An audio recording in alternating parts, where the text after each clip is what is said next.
Stand by. Behind the Mic.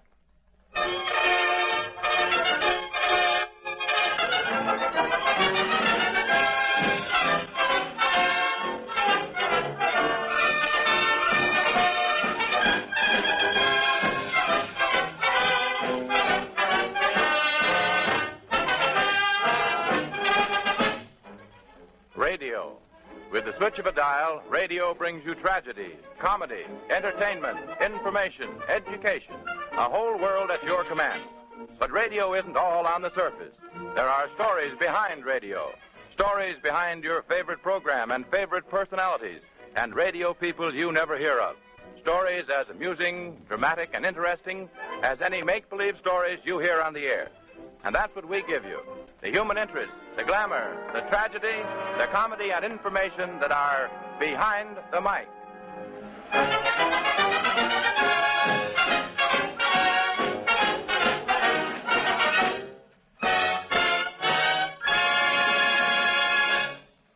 And now, presenting a man whose name since the beginning of broadcasting has been a byword in radio, Graham McNamee.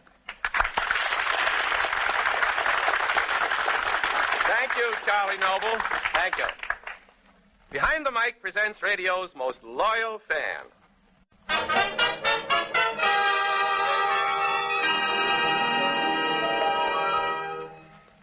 Ladies and gentlemen, there are fans who write in for tickets and make it a point to attend as many of the studio broadcasts of their favorite programs as they possibly can.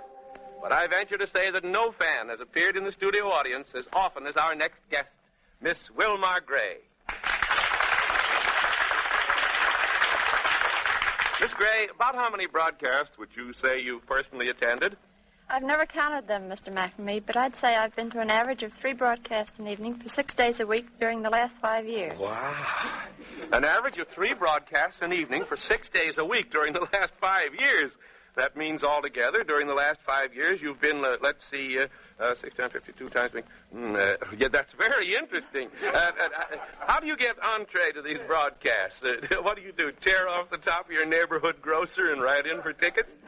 Yes, I write to sponsors for tickets, and then again, some programs put me on their regular mailing list and send me tickets every week. Miss Gray, before you were born, your mother must have been frightened by a sponsor.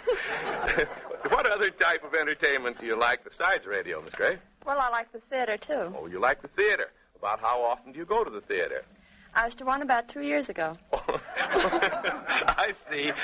And if you didn't like the theater, you'd probably go very seldom, wouldn't you? What kind of radio programs do you prefer to see? I prefer dramatic programs, like Arch Obler's plays. Well, why do you prefer the dramatic programs? For one thing, I like to see them make the sound effects. Well, don't they have sound effects on comedy programs, too? Yes, but the jokes. Oh. Radio depends so much on illusion, and a lot of broadcasts are written simply to be heard at home. Can you really enjoy seeing so many of these broadcasts? Yes. You see, I can just sit in the studio and shut my eyes and imagine I'm at home. Well, isn't that a little waste effort, Miss Gray? Imagine going to a broadcast and shutting your eyes so that you can imagine yourself at home when you could stay at home in the first place and be home without having to go to the studio and shut your eyes so you could imagine you were at home. If you know what I mean. I don't. I don't either. Well, Miss Gray, what was the biggest thrill you ever got at a radio broadcast? Well, that's easy. The time I sat in the control room. Control room? Ladies and gentlemen, that's the sanctum sanctorum, where the engineer and the man who directs the show sit and work. Well, I'd always wanted to sit in the control room, and I told some of the girls in my office where I work as a secretary, and they wrote to the president of the Firestone Company about me. And what happened? Well, he wrote a letter to the producer of the program saying that I could sit in the control room for a broadcast, and I did. And that was your biggest thrill? In radio. In radio? Well, Miss Gray... Excuse me, Mr. McNamee, but I must be going now. Why? There's a broadcast down the hall, and I simply got to get there if I'm going to get a seat. Oh, well, thank you, Miss Gray. Thank you very much. And by the way, Miss Gray, if you can get me a ticket for information, please, I sure would appreciate it.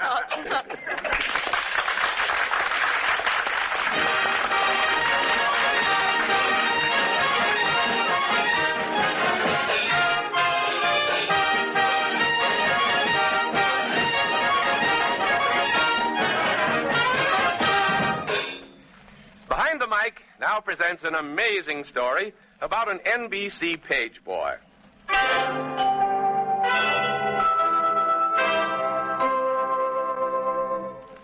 Three years ago, a 21-year-old page boy who had been with the National Broadcasting Company for a few months was called into the office of the supervisor of pages and prepared to take a bawling out. This is what happened. You sent for me, sir? Yes, Livingston. I've been looking over your late record, and it's pretty bad. Yes, sir. According to your record, you've been late on an average of twice a week ever since you've been employed by NBC. I'm sorry. Being sorry doesn't excuse it. We don't ask much of you. Your hours aren't hard. Let's see, you've got the evening shift. You're on from 5 in the afternoon to 1 a.m. And it's only a 5-day week period. There's nothing very demanding about that. You don't have much to do besides collecting tickets at the broadcasts and showing people around the studios.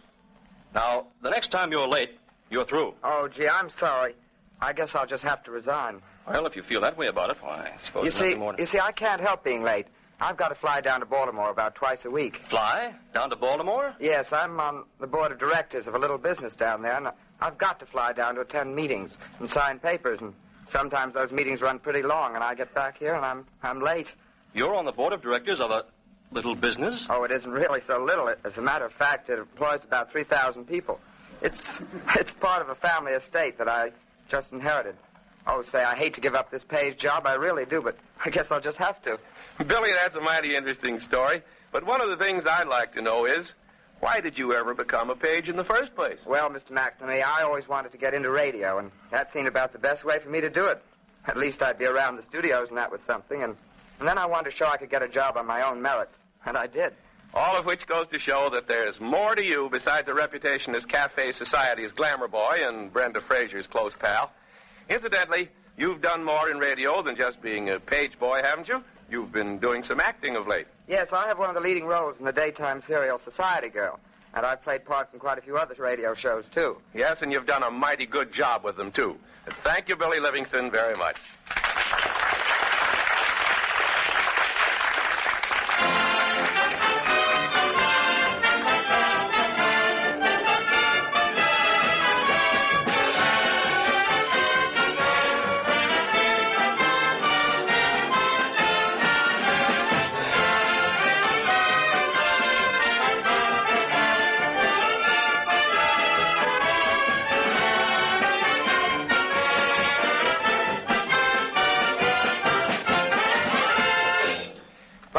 Presents the story of how a radio engineer became a top-notch comedian.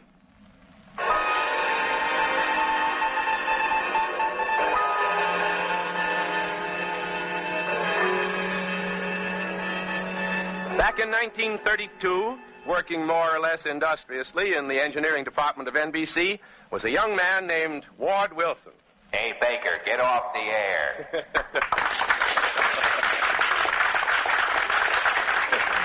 Yes, lately he became famous as Beetle in the Phil Baker Show. Ward used to specialize in working with field units. Now, a field unit, in case you don't know, and why should you, is a group of men who set up equipment for a broadcast that originates outside of the studio and is then transmitted to the studio and sent over the air. You know, broadcasts from hotels and conventions, baseball, football, and so forth. Now, one of the duties of an engineer on a field unit is to test his microphones and other equipment before the broadcast begins to see if he can be heard back at the broadcasting station. And he does this in a two-way conversation with another engineer in the studio. Now, most engineers have certain stock phrases they use to see if they can be heard. They count up to 10, for instance, or they repeat the manufactured phrase, woof, woof, innumerable times. But Ward Wilson was different. To show you how different, we take you back to 1932, with Wilson out on a field unit covering the National Open Golf Championship. Hello? Hello, 7-Eleven. Wilson coming up for a test from Fresh Meadow. Hello, Ward. Go ahead. Is your subset weak or is it mine? I think it's mine, but go ahead. Okay, coming up. Woof, 34. Woof, 28. Woof, 40. Okay, Ward. How about crosstalk? Hello again. This is Jack Benny about to lay the first egg on the second program of our new series. Okay, Ward. How about crosstalk? Phil Collins in the studio, and you got him listening to you. Yeah, well, it serves him right. I ran into the Happiness Boys today at the golf matches. Billy Jones wants to be remembered to you. Oh, say, you know who's down here? Amos and Andy. I never saw him look so worried. What are they worried about? Well, Amos, he thinks the public's getting tired of him. Go on. I think they got another year left anyway. I guess so. Say, Ward, you better test emergency for crosstalk. Okay. This is Rat Roywell, or Roy Ratwell, or Roy Atwell. Yes, Roy Atwell, and it's certainly swell, to squeak, or that is speak, on this auspicious position, or suspicious occasion, or malicious explosion. Delicious ovation. Oh, well, let it go. Okay for crosstalk. Sounded like Roy Atwell in person. Hey, we got a few minutes to kill. How about doing that Greek dialect of yours? You know, your imitation of that vaudeville actor, George Gibbet. Say, I ought to be charging you guys up there. Well, I suppose the ham will out, so here goes. Ladies and gentle pimples of United Schnips, it what makes me for to suffer with terrifical happiness, what I'm get an opportunity to graze in your radiator faces and undress you. Greeks was great peoples. Greeks was great writers. It was one Greek is writing most from any. His name's Anonymous. Mo Anonymous. He writes one hunk of stuff which is positively ducky. It goes like this. Twinkle, twinkle, little star, up above the sky so high, like a rainbow, believe me. Much stuff. But my subject tonight was terrific hunk of stuff. It was called Oranges from Human Beams. Where is come from? What memes that's cracks? Oranges from human beams. Oranges from human beams, it was grapefruit. It's why we got so many lemons. To prove that the oranges from human beams, it was grapefruit, take Napoleon. He was a little squirt. But what I want to say, I got a restaurant by Acropolis number 7, 42nd Street, Times Square, open on night stables for ladies. We got a blue plate lunch for 75 cents. It's the most sensational and lousy dinner what you ever eat. For 75 cents, we give you choice sea lime steak with green fritter potatoes, rusty beef, chicken fricassee, and corned beef and garbage. For vegetables, we got string beans, green beans, spinach, and asparagus. Desserts, we got all kinds of desserts. Cake, we got two kinds of cake. Apple cake and stomach cake. We got all kinds of pies. I got special chef for pies. It makes apple pie, two kinds of apple and pineapple. Cuspidor pie, lemon syringe, mince pie, two kinds of mince and peppermint. Strawberry, raspberry, huckleberry. Oh, yes, I'm almost forget. Gooseberry. How do you like that?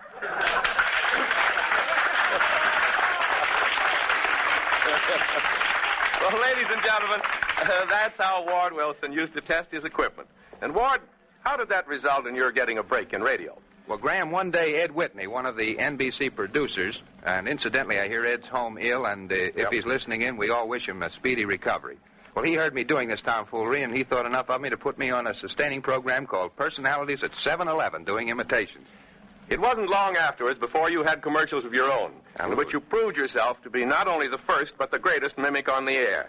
You won further laurels as Beetle on The Phil Baker Show. And now you're doing a swell job on many comedy shows, and thank you, Ward. Okay, sport.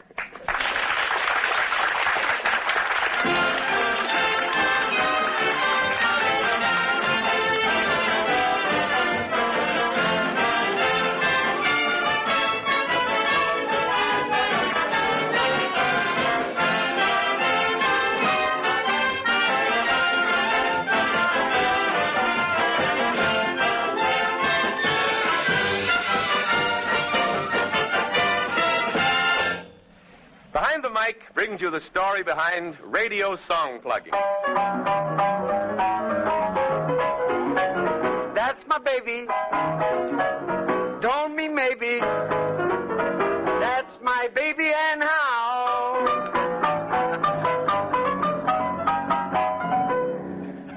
Haven't you ever wondered how songs are introduced over the air?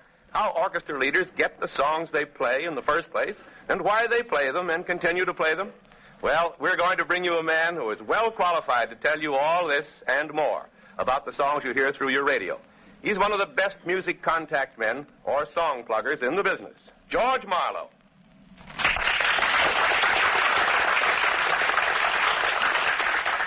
George, will you please first tell our listeners exactly what is song plugging? Well, Graham, song plugging is the business of getting songs played by orchestra leaders and sung by singers, principally over the air. Each time the number is played or sung, it counts as one song plug. A song plugger, of course, works for a publisher. There are a lot of advantages to a publisher in having his music played on the air. And how, brother? You see, in the first place, radio stations pay a certain amount of money each year for the music they use. 50% of the money they receive from radio depends on the amount of plugs they get. Are there any other reasons why a music publisher wants his songs played over the air, George? Well, for one thing, it widens his sheet music sales. If the listener at home hears a song played often enough, he's likely to go out and buy a copy to bat out on his old piano. And besides that, if enough important orchestra play the tunes, the smaller orchestras will go out and buy copies so they can play it too. I see. And can you sell a lot of copies to small orchestras? Graham, you may not believe it, but from our sales, we figure there are around 30,000 orchestras in this country. Wow. Now, how do you get orchestra leaders to play your songs? Persuasion, salesmanship, and friendship. It's like any other business. And do you need a lot of breaks? Like Gandhi needs a safety pin. There are 45 new tunes every week, and most orchestra leaders who are on the air can only use 9 numbers on any one program. Now, and all those don't have to be new ones. So you see our chances. Well, where do you manage to see all these orchestra leaders? Sometimes at rehearsal, and then if they're playing at hotels, we go over to see them between numbers. I visit on an average of 6 or 7 orchestras each evening. What arguments do you use to get orchestra leaders to play your songs after you see them? Well, of course, I try to convince them that it's going to be a hit. I'll tell you what. Let me give you a concrete example. All right. Let's say I go up to see a top-notch orchestra leader and songwriter like Johnny Green at a rehearsal of the Philip Morris program. Mm-hmm. I come into the studio and I say...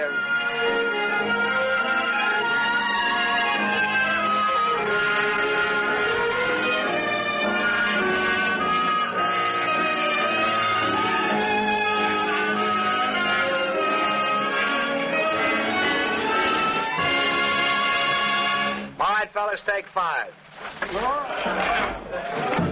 Hello, John. Hiya, George. What do you got there? I can't guess. Yeah? It's a brand new tune we've just put out, and I'd like you to look it over. It's called You Walk By. Whose tune is it, George? What difference does that make if it's a good one? Well, not a bit. It's just a songwriter's curiosity. Tell me, is it a rhythm tune or a ballad? A ballad. Love, love, and more love. George, can't I ever get a light tune to open my program with? Well, this is flexible enough to be played in most any tempo. Well, let's see it. Look at that lyric, John. I don't have to extol the merits of it to you. You're a songwriter yourself. Get a load of that line. You walk by and children pause at play. Say, that's a nice line. Let me try a few bars of this thing on the piano. Sure.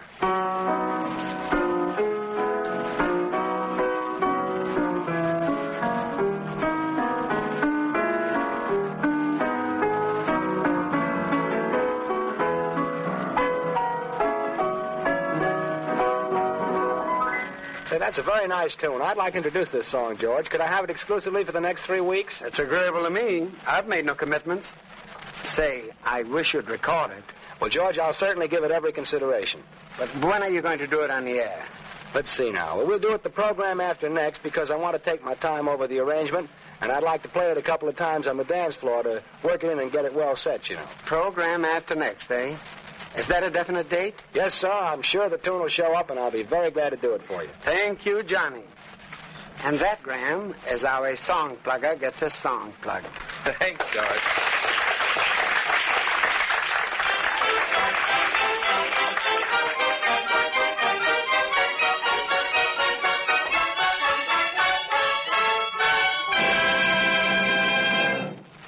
Each week, we will invite the listeners of Behind the Mic to write us questions about radio and those we considered of most general interest we will have answered on the air by the radio editor of some outstanding newspaper or magazine. Since the presentation of Behind the Mic was announced over various stations, we received a number of questions. Some of them will be answered now by the radio editor of the New York Post, Leonard Carlton.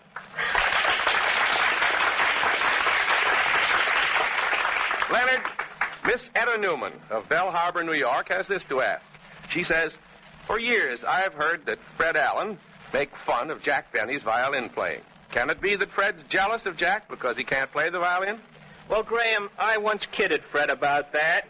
He gave me an answer and put it in writing. He said, No, I do not wish to play the violin like Jack Benny, if you call that playing. The violin is responsible for Jack's losing his hair. The instrument pressing against his throat is cutting off the supply of oxygen, and his hair isn't getting enough air. Either that or his hair roots are getting discouraged at what's going on inside his scalp and are checking out. Oh, Ward, Fred couldn't have done a better imitation of himself than you just did. Leonard, Mr. George Pfeiffer of St. Louis, Missouri, writes, I have a bet with a friend of mine as to whether or not Charlie McCarthy was the first dummy to be used on the air. I said that he was not. As I remember that back in 1927 or 28, Phil Cook did a ventriloquist act with a dummy on a national hookup for a shoe account. Do I or do I not win my bet? Sorry, but Mr. Pfeiffer loses his bet. It's true that Phil Cook did a ventriloquist act, but he only pretended to use a dummy. Charlie McCarthy is the first actual dummy ever used on the radio. The first dummy, understand, Graham, who wouldn't say ouch if you stuck him with a thumbtack. Well, here's a query from Miss Louise David, New York. Miss David wants to know how many hours is the average commercial half-hour variety show rehearsed? Well, for Miss David's information, the amount of rehearsal for a half-hour program is very flexible. But including music, such a half-hour program is generally rehearsed, say from 8 to 10 hours. And now for our last question. Miss Ann Lee Sims of 1843 North Cherokee, Hollywood, California, writes in to say, I have often heard on the radio the announcers say after a radio program, this program comes to you through recordings and electrical transcription. Will you please tell me what the difference is between a recording and a transcription? Well, I'd like to tell Miss Sims that a recording is a record made originally to be played on the phonograph, whereas a transcription is a record made especially to be played on the air. It generally runs at least 15 minutes a side. In the case of dance music, you'll find, let's say about 4 numbers on one side of each record. This generally just about fills out the 15 minutes. In some cases, in transcriptions, you'll find the music faded down near the end of the 15 minutes so that the announcer at the studio can do a commercial announcement. Thank you, Leonard Coffin, for answering all those questions.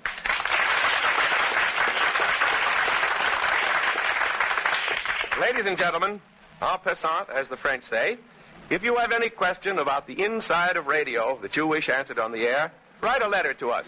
Address it to Graham McNamee, Behind the Mic, National Broadcasting Company, New York City. As many questions as possible will be answered by mail, and the 3 or 4 questions we feel to be of most general interest will be answered on this program. Thank you.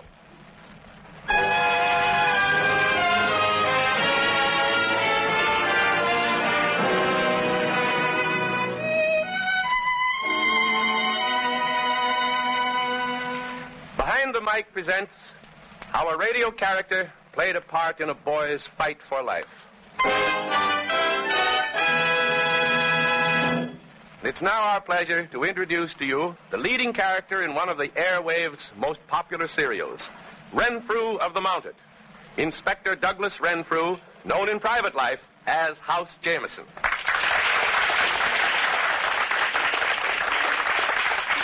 House, exactly how did Renfrew help this boy?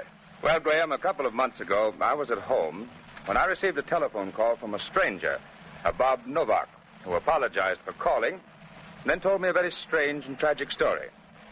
It seems his younger brother, Johnny, a lad of 14, had been snake hunting out in New Jersey with a group of friends. Upon Johnny's return home in Englewood, he had suddenly developed stomach cramps. Pain so severe, the doctor had ordered him taken to the Englewood hospital at once. He was examined by specialists, and it was not snakebite. But they couldn't find out what was wrong with him, except that the boy was dangerously ill and had, except for a brief moment every few hours, spent the last 3 days in a coma. Bob Novak went on to tell me. Johnny. He's still unconscious, Mr. Novak. What can we do? There must be something that can be done. We're doing about everything we can. Unfortunately, the intravenous medication doesn't seem to be helping him as much as we'd hoped. But, Doctor, we can't just sit here and let him... Well, we've got one chance, a desperate one. It all depends on whether or not we can keep him awake. Keep him awake? Yes. You see, every time he goes into a coma, not only does his fever rise, but his vitality is lowered. If we could keep him out of a coma for sufficiently long intervals, we could give nature a chance to fight for him. How can we do it? Well, we might be able to do it if we could excite his interest in something and make him want to stay awake. Fight off the coma. What's he interested in mostly? The usual kid things, baseball, football? No, he's not much interested in sports. I'm not sure myself. Now, look, Doctor, he's waking up. I'll find out while we have the chance. Hello, Johnny. Oh, Bob. Gee, I'm tired. Yeah, I know. Johnny, I want to ask you something. It may sound foolish, but it's important. What is it, Bob? What do you miss most since you've been here? Playing baseball with the kids or going fishing? Yeah, I miss them, I guess. What do you miss most? Well, I miss Renfrew. What's Renfrew? It's a radio program about the Northwest Mounted Police. Johnny never misses it, and whenever it's on, Johnny goes into his room and turns on his set, and you couldn't tear him away from the radio with wild horses. It's on Saturday. Well, that's tomorrow. Say, perhaps... Yes, Doc, I've been thinking that. I'm going to get in touch with the man who plays Renfrew, and then I'll ask. And then, House, he phoned you? That's right. And he told me how interested Johnny was in Renfrew. And he asked me if I couldn't send Johnny a message from Renfrew, and if there wasn't something else I could do to make Johnny want to fight off his illness. And what did you do? Well, first I sent a telegram to Johnny, and when it arrived... Johnny! Hey, Johnny! What, Bob? Here's a telegram come for you. It's signed Inspector Douglas Renfrew. Renfrew? Yeah, and it says, Dear Johnny, I've missed having you with me on my recent trips through the Canadian Rockies. What kind of a story do you want to hear next? I'll tell it especially for you. Signed Inspector Douglas Renfrew. Especially for me? Yeah, and here's a picture of him that he sent, autographed to you. Look, hot diggity. Say, Bob, do you think I could hear Renfrew tomorrow night? Sure, Johnny. I'll get a portable radio and you can listen. And then what happened? Well, after the broadcast next night, I got another phone call from Bob, who told me that Johnny's excitement and his desire to hear the program had kept him out of the coma, and the doctor thought that it had given him enough strength to fight it off from then on, and that he had a good chance to pull through. And Johnny Novak did pull through. And here he is to tell you so himself. Johnny, how you feeling now? I'm much better now, Mr. McNamee. I've just returned from a vacation in New Hampshire. That's good. And you still have that picture of Renfrew, I'll bet. Yes, sir. I've got it right on my bureau. Gosh, I wouldn't be without that. Well, that was a dramatic story. And thank you, Johnny, for coming here, and thank you, House Jameson.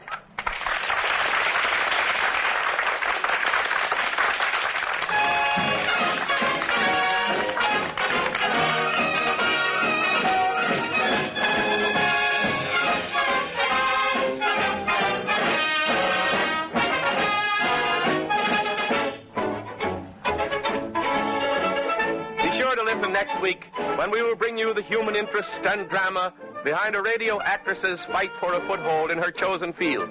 How one radio program actually prevented a woman listener from wrecking her married life. A thrilling dramatization of the amazing experience that befell Captain Tim Healy of Tim Healy's Stamp Club. How radio directors wishing to cast a radio program immediately reach the actors. And more of the human interest, the glamour, the comedy, and the drama that are found behind the mic. This is Graham McNamee speaking. Good night, all.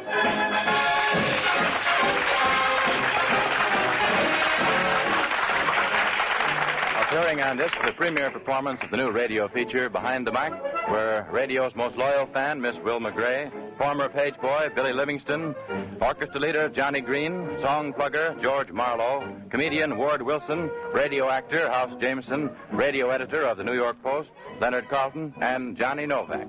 This is the National Broadcasting Company, RCA Building, Radio City, New York.